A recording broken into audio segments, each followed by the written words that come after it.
आज बात करेंगे कि किन वजहों से डॉक्टर द्वारा दी गई ईडीडी यानी कि एस्टिमेटेड डेट ऑफ डिलीवरी गुजर जाने के बाद भी लेबर पेन शुरू नहीं हो पाती। प्रेग्नेंट महिला को किन बातों का ध्यान रखना चाहिए ताकि उसे ऐसी परेशानी ना आए और समय पर प्रसव पीड़ा शुरू हो।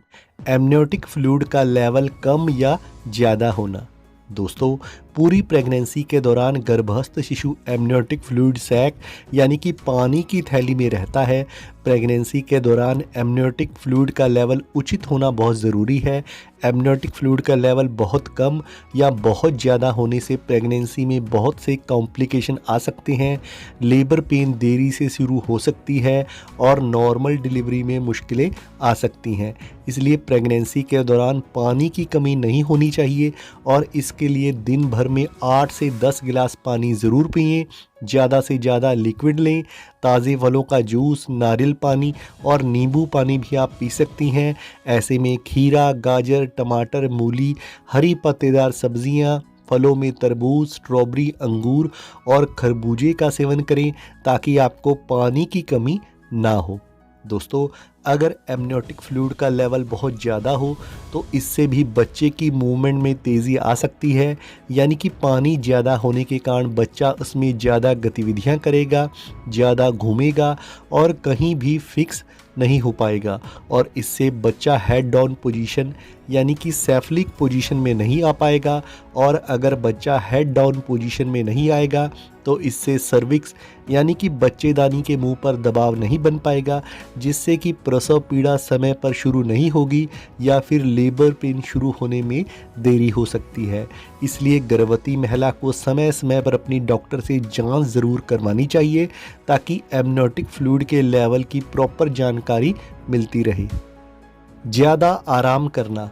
अगर आप प्रेगनेंसी के दौरान ज़्यादा देर तक आराम करती हैं, लेटी रहती हैं, फिज़िकली एक्टिव नहीं रहती तो आपके शरीर में लचक नहीं आती, पेल्विक एरिया की मांसपेशियां टाइट बनी रहती हैं, जिस कारण लेबर पेन शुरू होने में देरी हो सकती है।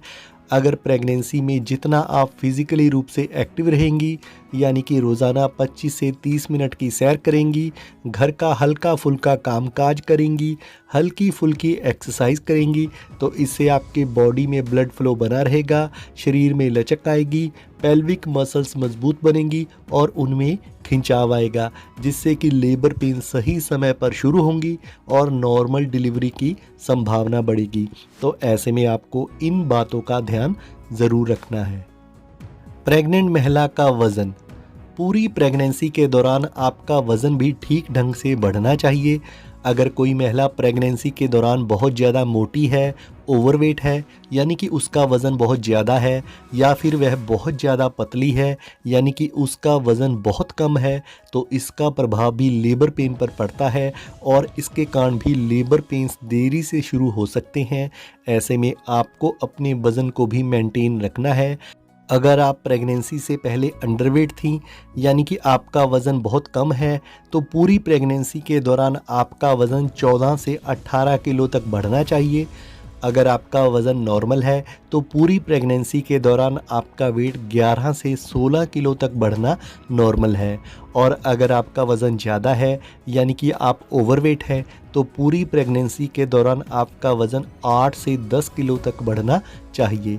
और अगर आप बहुत मोटी हैं तो 4 से 8 किलो वज़न बढ़ना नॉर्मल है। इसलिए प्रेगनेंसी के दौरान अपने वज़न का पूरा ध्यान रखें और समय समय पर अपना वेट चेक करवाती रहें। अगर आपका वज़न ज़्यादा है तो ऐसे में ज़्यादा से ज़्यादा लिक्विड लें, और अगर आपका वज़न बहुत कम है तो ऐसे में आप घी वगैरह खा सकती हैं ताकि आपका वज़न बैलेंस्ड रहे। शिशु का वज़न कम होना। अगर शिशु का वज़न बहुत कम है तो इसके कारण भी शिशु सर्विक्स यानी कि बच्चेदानी के मुंह पर प्रॉपर दबाव नहीं बना पाएगा, और अगर बच्चेदानी पर दबाव नहीं बनेगा तो इससे भी लेबर पेन शुरू होने में देरी हो सकती है। अगर आपकी डॉक्टर ने बताया है कि आपके गर्भ में पल रहे बच्चे का वज़न कम है, तो ऐसे में आप प्रोटीन युक्त चीज़ों का सेवन ज़्यादा करें, जैसे कि सोयाबीन, पनीर, अंडा, मीट व दालों का सेवन आप कर सकती हैं। दूध में केला मिलाकर भी इसका सेवन कर सकती हैं ताकि आपके बच्चे का वज़न प्रॉपर ढंग से बढ़ सके। शिशु का सही पोजीशन में ना आना। जब शिशु हेड डाउन पोजीशन यानी कि अपना सिर नीचे कर लेता है तो वह सर्विक्स यानी कि बच्चेदानी के मुंह पर अपना दबाव बनाता है, जिससे कि सर्विक्स को ओपन होने में मदद मिलती है और लेबर पेन शुरू होने लगते हैं। लेकिन अगर बच्चा उल्टा है, ब्रीच पोजीशन में है यानी कि उसके पैर नीचे हैं, तो इससे शिशु का वज़न बच्चेदानी के मुंह पर प्रॉपर दबाव नहीं बना पाएगा। और अगर बच्चा आड़ा या तिरछा है तो ऐसे में भी बच्चे का दबाव नीचे की तरफ सर्विक्स पर नहीं पड़ेगा और इससे भी लेबर पेन शुरू होने में रुकावट आ सकती है। इर्रेगुलर पीरियड या पीरियड का कन्फर्म ना होना। लेबर पेन में देरी का कारण यह भी हो सकता है कि आपका पीरियड कितना रेगुलर था। अगर गर्भवती महिला इस बात को लेकर प्रॉपर कन्फर्म नहीं है कि उसका लास्ट पीरियड कब आया था, तो ऐसे में LMP यानी कि लास्ट मेंस्ट्रुअल पीरियड के हिसाब से एस्टिमेटेड डेट ऑफ डिलीवरी यानी कि प्रसव की अनुमानित तारीख अलग आएगी और अल्ट्रासाउंड के अनुसार डिलीवरी डेट अलग आएगी। या फिर अगर किसी महिला का इर्रेगुलर पीरियड है यानी कि उसे पीरियड समय पर नहीं आते, तो ऐसे में भी गलतफहमी हो सकती है, क्योंकि ऐसे में वह सोचेगी कि डिलीवरी डेट पास आने वाली है लेकिन अभी तक उसे लेबर पेन शुरू नहीं हुआ, तो ऐसे में कन्फ्यूज़न हो सकती है। तो ऐसे में पीरियड डेट का भी ध्यान रखें और अगर आपके पीरियड इर्रेगुलर थे तो भी ऐसे में अपने डॉक्टर को इस बारे में ज़रूर बताएं। अनुवांशिक। लेबर पेन देरी से शुरू होने का कारण अनुवांशिक यानी कि जेनेटिक भी हो सकता है। यानी कि अगर आपकी मां को प्रेगनेंसी के दौरान लेबर पेन देरी से आए हों तो हो सकता है कि आपको भी लेबर पेन देरी से आए। या फिर अगर आप दूसरी बार मां बन रही हैं तो आपको पहली प्रेगनेंसी में लेबर पेन शुरू होने में देरी हुई हो, तो आपको दूसरी प्रेगनेंसी में भी ऐसा होने के चांसेस हो सकते हैं। लेकिन आमतौर पर बहुत कम मामलों में ही जेनेटिक कारणों से लेबर पेन शुरू होने में देरी होती है। तो इससे पहले जो भी मैंने आपको कारण बताए हैं उन वजहों से प्रसव पीड़ा शुरू होने में देरी हो सकती है।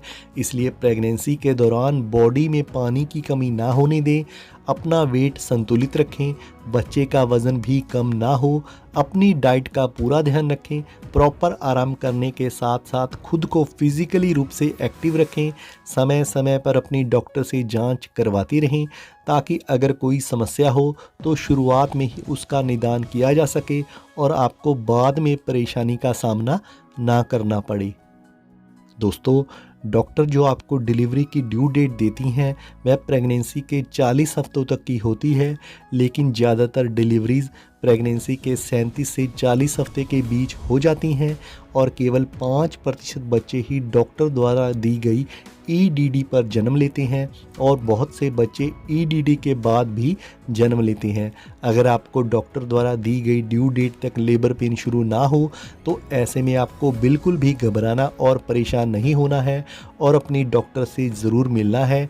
ऐसे में डॉक्टर प्रॉपर जांच करके या तो आपको 1 हफ्ते और इंतज़ार करने के लिए कह सकती है, क्योंकि डिलीवरी प्रेगनेंसी के 42 हफ्ते तक भी हो सकती है और ज़रूरत पड़ने पर डॉक्टर आर्टिफिशियल लेबर पेन दिलाकर भी डिलीवरी करवा सकती है।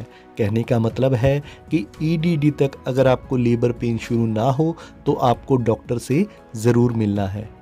अगर आपको वीडियो पसंद आया हो तो चैनल को ज़रूर सब्सक्राइब करें।